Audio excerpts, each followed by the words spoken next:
As kitchen tables go, it wasn't memorable, fashionable, or even pleasing to the eye.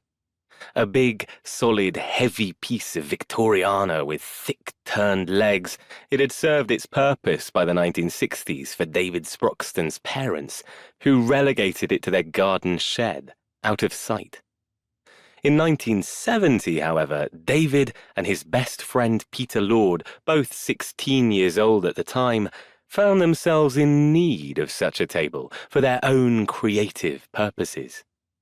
The two boys lived in a leafy, sedate part of suburban Surrey, which felt far removed from the groundbreaking shifts in the outside world.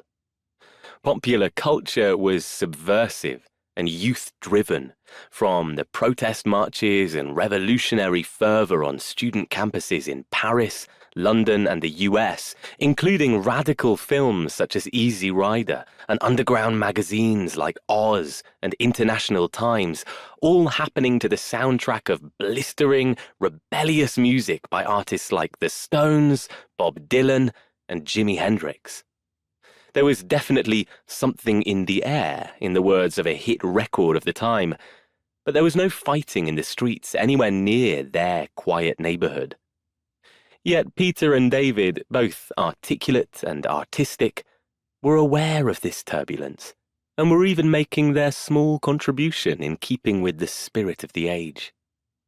The previous year, Peter and David had started up a magazine with school friends, a somewhat subversive publication named A Tasty Straight.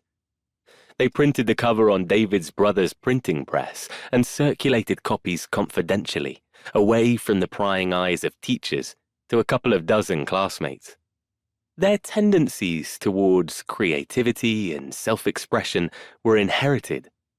Peter's mother, Woody, was a talented artist, while his father, also Peter, worked on the sales side of the BBC, where he had been a radio producer.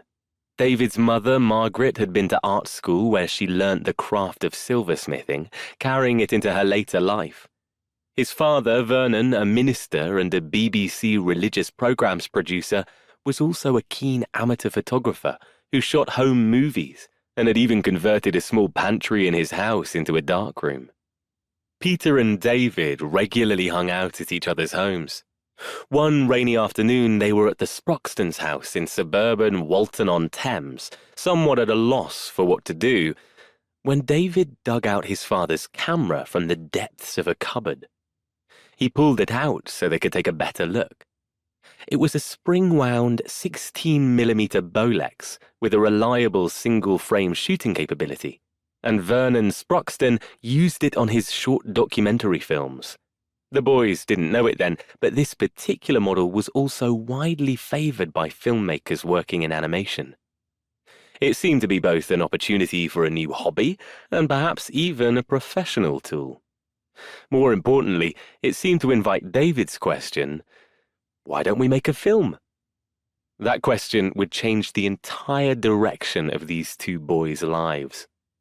From the movie world, perhaps the nearest equivalent is the teenage Mickey Rooney defiantly cajoling his young friends in the film Babes in Arms. Let's put on a show, right here in this barn. Quite unwittingly, David and Peter had stumbled across their destiny.